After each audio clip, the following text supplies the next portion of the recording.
Welcome my dear students. मैं नव्या निहाल आपकी course instructor appoint की गई हूँ as a guest faculty in ITM university Gwalior. आज ये वीडियो लेक्चर मैं BSc agriculture third year 5th semester के बच्चों के लिए बना रही हूँ। कोर्स कोड है बायोकेम BT 311 और कोर्स टाइटल है principles of food science and nutrition. इस कोर्स के यूनिट 2 को जिसका टॉपिक है food composition and chemistry of minerals के बारे में आज मैं आपको बताऊंगी। ये सब आउटलाइंस है या फिर जिसे हम कहें कि इन सब चीज़ों के बारे में इस पीपीटी स्लाइड में हम पढ़ेंगे। तो सबसे पहले बात करते हैं मिनरल्स की। मिनरल्स को हिंदी में खनिज पदार्थ कहते हैं। मिनरल्स यानी कि खनिज पदार्थ, जैसा कि आप लोगों ने प्लांट्स यानी कि पेड़ पौधों के बारे में पढ़ा होगा कि उनको भी अपने ग्रोथ के लिए, बढ़ने के लिए खनिज पदार्थ की ज़रूरत पड़ती है। उसी प्रकार ह्यूमन बींग्स और एनिमल्स को भी खनिज पदार्थ की ज़रूरत पड़ती है, जिससे कि हमारा मानसिक विकास हो, शारीरिक विकास हो। तो जो मिनरल्स होते हैं, सबसे जो कॉमन मिनरल्स होते हैं वो हैं हमारे हाइड्रोजन, कार्बन, नाइट्रोजन और ऑक्सीजन। ये 4 ऐसे मिनरल्स हैं जो कि नेचुरली हमारे इन्वायरमेंट में प्रेजेंट हैं, जिन्हें हम अपने वातावरण से ले सकते हैं डायरेक्टली। जैसे कि हम सांस लेते हैं तो हमारे शरीर में ऑक्सीजन जाता है, उसी प्रकार से हम इन्हें डायरेक्टली ले सकते हैं। मिनरल्स का रोल क्या होता है हमारे शरीर में, क्यों ज़रूरी है हमारे शरीर को? हमारे शरीर में कोई भी फ्लूइड यानी कि कोई भी जो लिक्विड चीज़ होती है, जैसे कि हमारा खून है, ये सब, और टिश्यूज़, जो हमारे सेल्स हैं, टिश्यूज़ हैं, इन सब के लिए हमें मिनरल्स की ज़रूरत पड़ती है। ये कुछ एग्जाम्पल्स हैं मिनरल्स के, जैसे कि calcium, phosphorus, potassium, sodium, iodine, iron, magnesium, और भी बहुत सारे एग्जाम्पल्स हैं। तो जो सबसे कॉमन एग्जाम्पल है मिनरल्स का, खनिज तत्व का, खनिज पदार्थ का, वो है नमक, सॉल्ट, जिसे हम हर रोज़ अपने खाने में इस्तेमाल करते हैं। जिस प्रकार हर चीज़ की एक कमिटी बनाई जाती है, जैसे कि WHO है, जो हमारी स्वास्थ्य कमिटी है, जहाँ से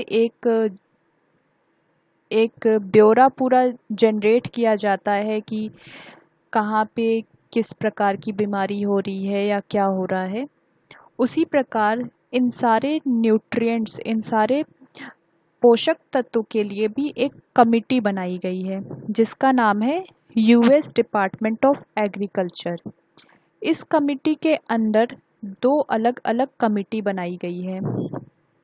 एक कमिटी जो हमें बताती है कि हमें कितना खाना, कौन कौन से न्यूट्रिएंट्स खाने चाहिए, और एक कमिटी उस चीज़ को सर्वे करती है, उसका सर्वे करती है अलग अलग पॉपुलेशंस के लोगों के पे, कि यहाँ के लोग कितने हेल्दी हैं, कितना अच्छा खाना खाते हैं और कितने हेल्दी हैं। जो मिनरल होता है ये आपका दो प्रकार में विभाजित किया गया है इसको, मैक्रो मिनरल्स और माइक्रो मिनरल्स। माइक्रो का मतलब ही होता है छोटा, यानी कि थोड़ा। तो जो माइक्रो मिनरल्स होता है, इसका अर्थ ये हुआ कि ये हमारे शरीर में बहुत ही थोड़े अमाउंट की, इसकी बहुत ही थोड़ी ज़रूरत होती है, कम ज़रूरत होती है। ज़्यादा इसको हम खाएंगे या इस गलती से इसका हमने ज़्यादा भोग कर लिया तो दिक्कत हो सकती है। मैक्रो मिनरल्स, मैक्रो का मतलब होता है लार्ज, और इसे हम ज़्यादा अमाउंट में खा सकते हैं। मैक्रो मिनरल्स को हम मेजर मिनरल्स कहते हैं और माइक्रो मिनरल्स को हम ट्रेस मिनरल्स या माइनर एलिमेंट्स कहते हैं। माइनर का मतलब भी स्मॉल या थोड़ा ही होता है। Iron, cobalt, copper, iodine, zinc, ये सब माइक्रो मिनरल्स के एग्जाम्पल हैं और इनका सोर्स क्या है? Crab, nuts, meets. जो भी चिकन होता है या फिर जो भी मांस होता है, नट्स का मतलब हो गया आपका जैसे कि मूंगफली, क्रैब यानी कि केकड़ा, ये सारे बीन्स यानी कि जो भी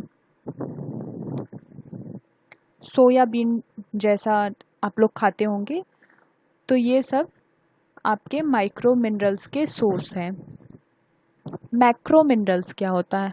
आलमंड यानी कि बादाम, दूध, नमक जो हम घर में इस्तेमाल करते हैं, शहद, और जो भी समुद्री फूड होते हैं। समुद्री फूड का मतलब हम झींगा मछली कह सकते हैं या फिर केकड़ा कह सकते हैं या फिर मछली कह सकते हैं। तो ये सब आपके मैक्रो मिनरल्स होते हैं, मैक्रो मिनरल्स के सोर्स होते हैं। इनके ये सब आपका स्रोत है जिसके थ्रू हम खनिज पदार्थ को अपने शरीर में लेते हैं। अब हम बात करते हैं मैक्रो मिनरल्स के स्रोत और उनका क्या रोल है हमारे शरीर में, यानी कि फंक्शन। तो कैल्शियम की बात करें, हम सबको पता है कि कैल्शियम का जो स्रोत है वो होता है दूध।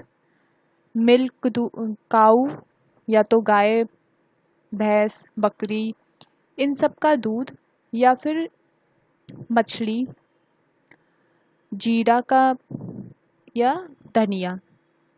तो जीरा और धनिया ये तो हमारे गरम मसाला में आ गए, ठीक है।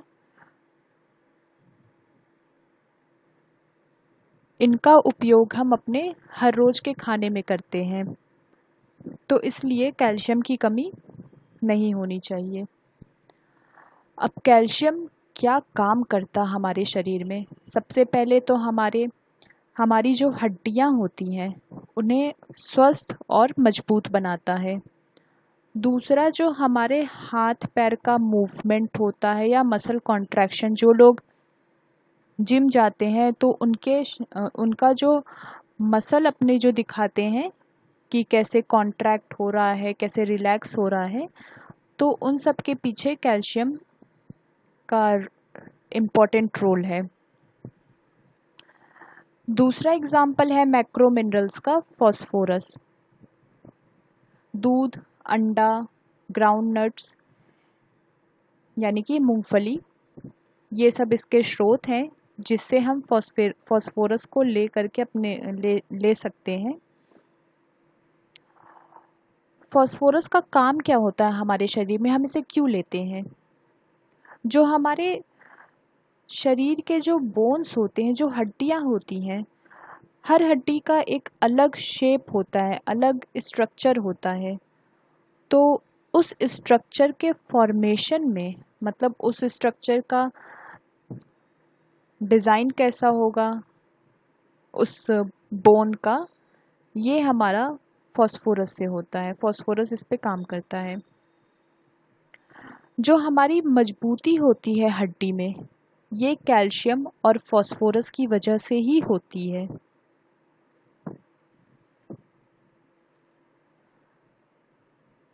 एक स्वस्थ इंसान को लगभग 700 मिलीग्राम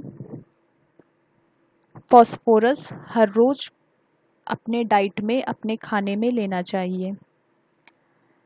मैग्नीशियम, जो मेन स्रोत है मैग्नीशियम का, वो है ग्रीन लीफ वेजिटेबल्स। मैग्नीशियम आपका बहुत तरीके से शरीर में काम करता है, जैसे कि ये भी मसल कॉन्ट्रैक्शन में काम करता है। कोई भी एंजाइम होता है, जैसे कि हमारा जो ग्लाइकोलिसिस साइकिल होता है, उसमें भी मैग्नीशियम का बहुत ही इम्पोर्टेंट रोल है। वो आपके एंजाइम्स को एक्टिवेट करता है।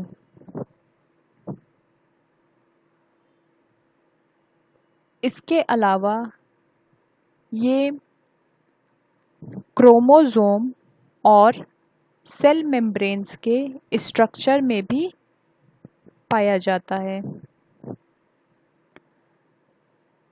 शरीर में जो आयंस का ट्रांसपोर्ट होता है, जैसा कि हम बोलते हैं कि सोडियम आयन, पोटेशियम आयन, इन सब का जो भी ट्रांसपोर्ट इधर से उधर होता है वो सब मैग्नीशियम की मदद से होता है। एक हेल्दी मेन को यानी कि मेल को लगभग 400 से 420 मिलीग्राम मैग्नीशियम हर रोज़ खाना चाहिए अपने खाने के साथ, खाने में।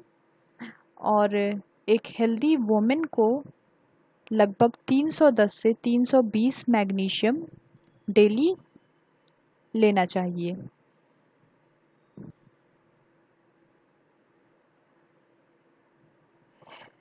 इस 3 मैक्रो मिनरल्स के अलावा 4 और मैक्रो मिनरल्स हैं जिनका हम उपयोग करते हैं अपने हर रोज़ के खाने में। सबसे कॉमन और डेली यूज़ होने वाला है नमक। नमक मिलके किससे बनता है?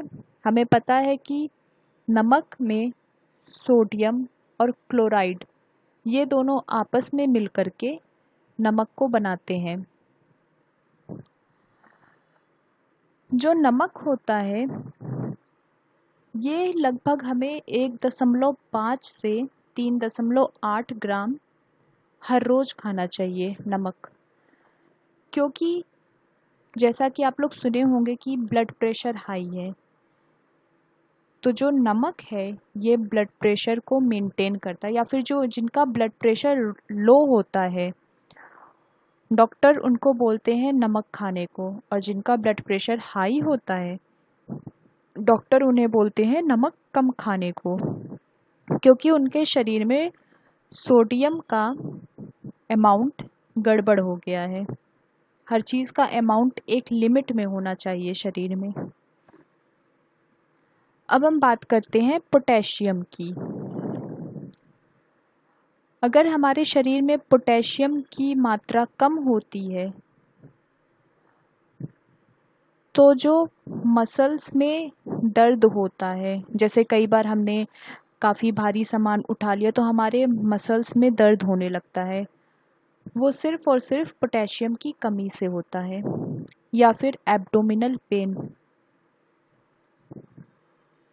ये सब भी आपका पोटेशियम की कमी से होता है। तो हमें 4.7 यानी कि 4.7 ग्राम पोटेशियम का सेवन हर रोज़ करना चाहिए। अब लास्ट है सल्फ़र। सल्फ़र इतना इम्पॉर्टेंट नहीं है, क्योंकि जो सल्फ़र होता है, अगर हमारे शरीर में प्रोटीन है, प्रेजेंट है, तो 2 ऐसे अमाइनो एसिड्स होते हैं जिनके पास सल्फ़र होता है। एक है सिस्टीन और दूसरा है मेथियोनीन। तो इसलिए हमें इतनी ज़रूरत नहीं पड़ती सल्फ़र की कि हम उसको बाहर से अपने खाने के डाइट में उसको यूज़ करें। अब हम बात करते हैं माइक्रो मिनरल्स की। माइक्रो का मतलब होता है बेटा स्मॉल, स्मॉल का मतलब या फिर बहुत ही कम। तो हमें माइक्रो मिनरल्स को बहुत ही कम लेना होगा अपने अपने जीवन यापन के लिए। पहला हम बात करते हैं जिंक की। जो जिंक है इसका जो सोर्स है वो है बादाम, काजू, मांस, चिकन का मतलब मुर्गी, मुर्गी का मांस, ये सब इसके स्रोत हैं। जिंक जो है वो हमारे शरीर में बहुत ही महत्वपूर्ण काम करता है। जैसे कि जो हमारा इम्यून सिस्टम है उसमें जिंक का रोल है। जो सेल डिवीज़न होता है या फिर जो रिप्रोडक्शन प्रोसेस होता है उसमें जिंक काम करता है। वुंड हीलिंग सबसे इम्पोर्टेंट ये है। वुंड हीलिंग का मतलब जैसे हमें कोई भी घाव हो गया, कहीं भी कट गया, चोट लग गई, तो जो भी हम जैसे दवा लगाते हैं, अगर उस दवा के ट्यूब पे आप देखेंगे तो उसमें जिंक एडेड होता है, क्योंकि जिंक के पास सबसे अच्छी कैपेसिटी होती है किसी भी घाव को सुखाने में, उसे ठीक करने में। जो एक एडल्ट मेल है उसको लगभग 11 mg जिंक हर रोज़ अपने खाने में लेना चाहिए, और जो वुमेन होती हैं उन्हें अराउंड 8 mg लेना चाहिए। 8 का मतलब 8 mg। Next is iron. Iron किस किस चीज़ों में, पहले तो हमें पता है कि जो अनीमिया बीमारी होती है वो सिर्फ और सिर्फ आयरन की वजह से होती है। अनीमिया जनरली वुमेन्स में होती है, लड़कियों में होती है, औरतों में होती है। तो जो आयरन है इसका स्रोत क्या है? आयरन का स्रोत है ड्राइड फूड्स, यानी कि जो भी सूखा फल, इसे अगर हम ब्रेक करें तो हिंदी में बोल सकते हैं सूखा फल, लेकिन ड्राइड फूड्स में बेसिकली आपके आते हैं बादाम, काजू, पिस्ता, अखरोट, ये सब, अंडा, ग्रीन वेजिटेबल्स यानी कि जो भी हम हरी सब्जी लेते हैं, ये सब उसके स्रोत हैं। अब आयरन का काम क्या होता है? हमारे शरीर में जो अलग अलग बॉडी पार्ट्स में जो भी ऑक्सीजन जाता है वो सिर्फ और सिर्फ आयरन की मदद से जाता है।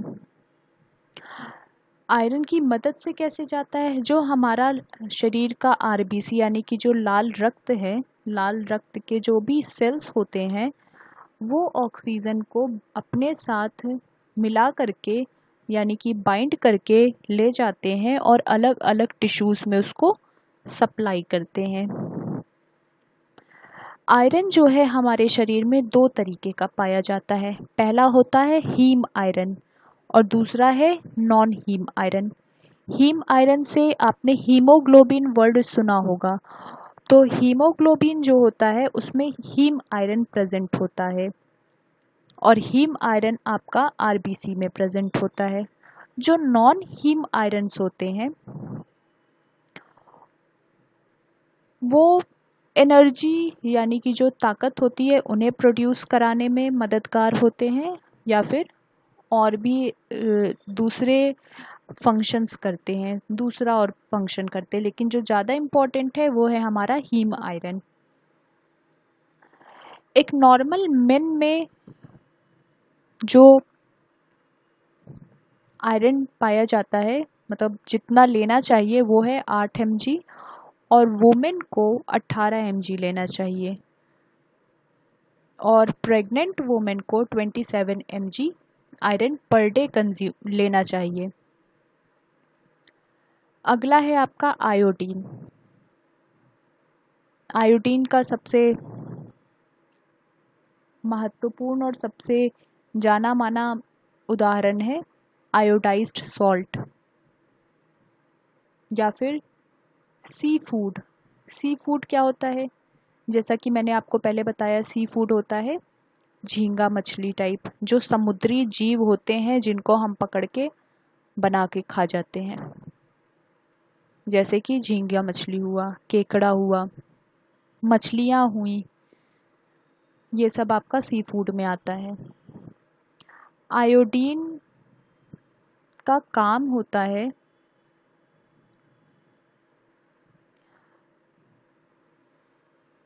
पहले तो ये जो हमारा ब्रेन की डेवलपमेंट होती है और सेल्स की जो डेवलपमेंट होती है, यानी कि ब्रेन के विकास में और सेल्स के विकास में इसका महत्वपूर्ण काम है।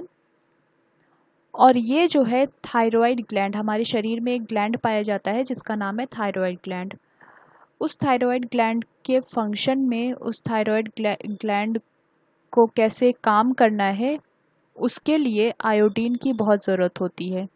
अगर हमारा थायराइड ग्लैंड अच्छे से काम नहीं करेगा तो उसकी वजह से एक बहुत ही कॉमन बीमारी है जिसे हम कहते हैं गॉइटर, घेंघा रोग, वो हो सकता है। अगर गलती से किसी भी इंसान में आयोडीन की कमी हो गई तो उसकी वजह से उसका मानसिक संतुलन बिगड़ सकता है और उसके शरीर में भी काफ़ी दिक्कत आ सकती है। तो जो आयोडीन का हर रोज़ हमें उपयोग करना चाहिए वो है 150 माइक्रोग्राम। 150 माइक्रोग्राम हमें हर रोज़ आयोडीन खाना चाहिए। अगला है आपका कॉपर। कॉपर का भी जो सोर्स होता है वो होता है क्रैब, केकड़ा, नट्स यानी कि मूंगफली, मूंगफली भी हो सकता है, और नट्स में आपका अखरोट भी आ सकता है।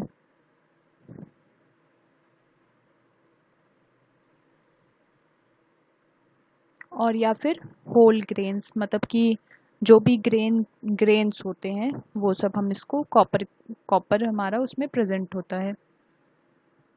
कॉपर का क्या काम होता है? आरबीसी यानी कि लाल रक्त का की उत्पाद को फॉर्मेशन करना।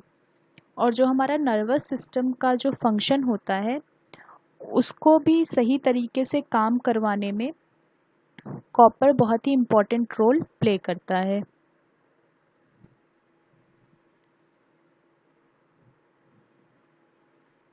एक नॉर्मल एडल्ट ह्यूमन बीइंग को लगभग 800 माइक्रोग्राम कॉपर प्रतिदिन लेना चाहिए।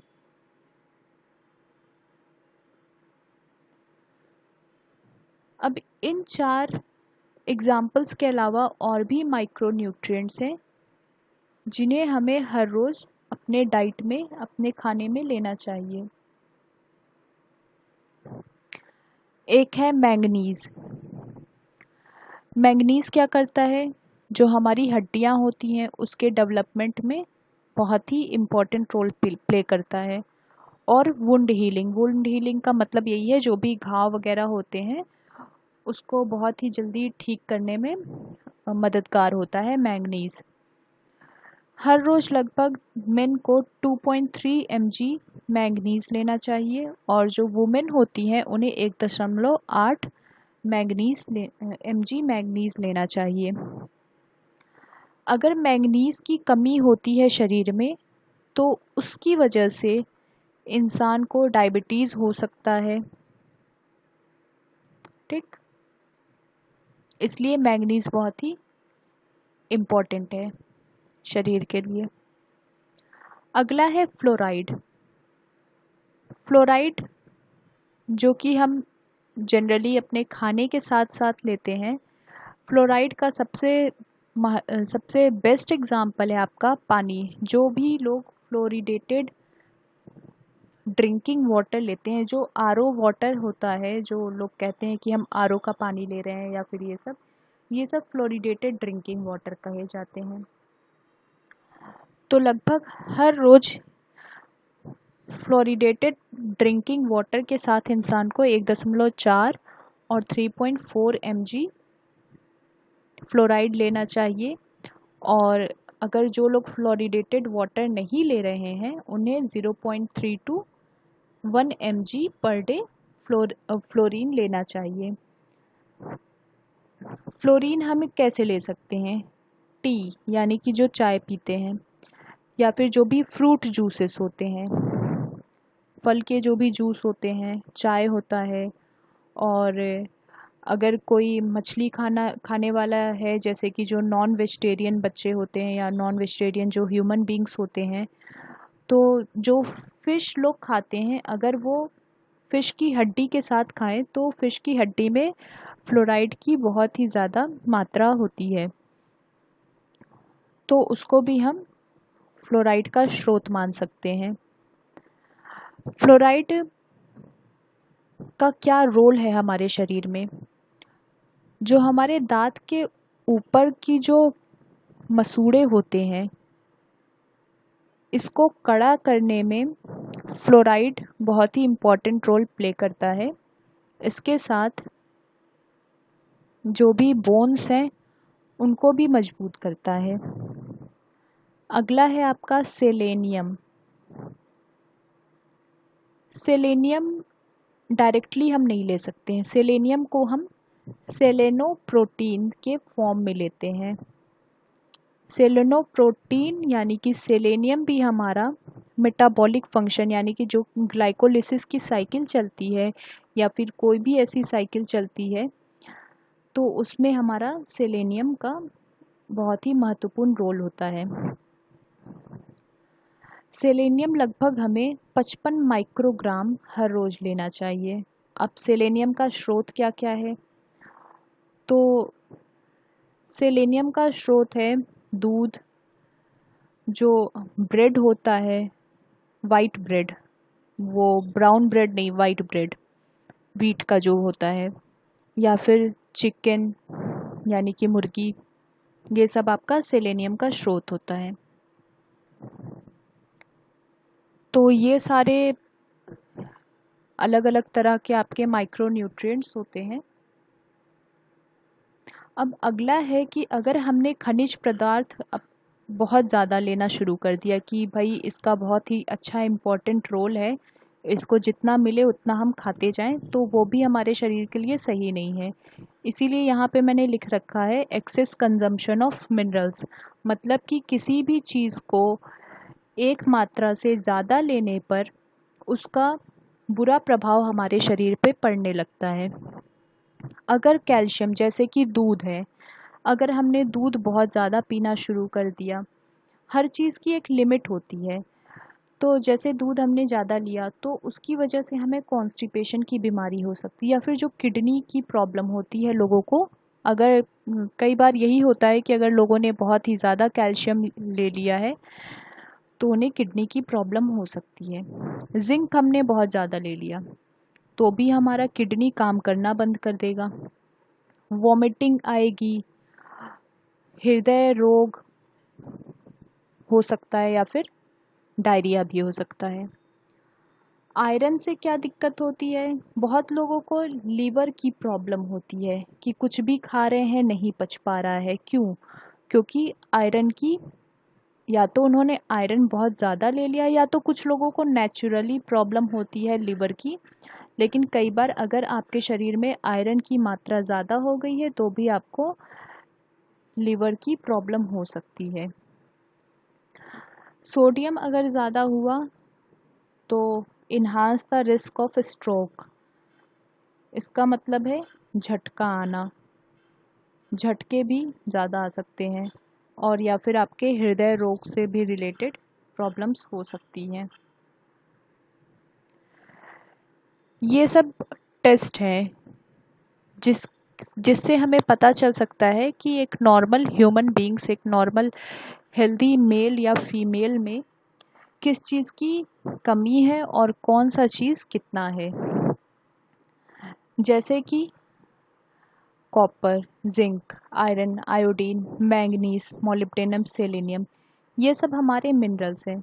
अब इसमें से अगर हमने आरबीसी खून ले लिया, किसी जिंक का पता करने के लिए अगर हमने खून लिया, आरबीसी लिया या फिर प्लाज्मा लिया, तो इससे हमें जिंक का एक्चुअल अमाउंट पता चल सकता है, एक्चुअल कितना नॉर्मल इंसान का अंदर नॉर्मल लेवल ऑफ जिंक है कि नहीं, इसका हमें पता चल सकता है यहाँ से। उसी प्रकार आयोडीन के लिए हमने सीरम ले लिया या फिर यूरिनरी मतलब यूरिन ले लिया, तो उससे हमें आयोडीन का पता लगा सकते हैं हम। मैंगनीज के लिए हमने ब्लड ले लिया, सीरम ले लिया। उसी प्रकार हमने सेलेनियम के लिए भी सीरम ले लिया और यूरिनरी सैंपल लिया। तो इन सब चीज़ों से हमें पता चल सकता है कि एक नॉर्मल ह्यूमन बीइंग के शरीर में किस चीज़ की मात्रा ज़्यादा है और किस चीज़ की मात्रा कम है। ये एक छोटा सा एक्सरसाइज है जो कि मैं आपको देना चाह रही हूँ। इसमें सिर्फ आपको ये लिखना है कि जो भी मिनरल्स हैं, मैक्रो न्यूट्रिएंट्स या फिर मैक्रो मिनरल्स और माइक्रो मिनरल्स, उन सब की कमी से कौन कौन सी बीमारी हो सकती है। जैसे कि एक दो तो मैंने आपको बता दिया कि आयरन की कमी से अनीमिया रोग हो सकता है, खून की कमी हो सकती है शरीर में, और आयोडीन की कमी से गोइटर यानी कि घेंघा रोग होता है। उसी प्रकार हर एक मिनरल्स का शरीर में अगर कमी होती है तो इंसान को क्या क्या हो सकता है, क्या क्या दिक्कत हो सकती है। लर्निंग आउटकम्स, आई होप कि आपको इनऑर्गेनिक सब्सटेंस यानी कि खनिज पदार्थ और मिनरल्स का हमारे शरीर में क्या रोल है, हमारा डेवलपमेंट, हमारी शारीरिक और मानसिक डेवलपमेंट में इसका क्या रोल है, आपको समझ में आया हो। ये रेफरेंस है जहाँ से मैंने ये सारा मैटर लिया है। आप अगर और भी डिटेल्स में पढ़ना चाहे तो इस बुक को पढ़ सकते हैं। Thank you.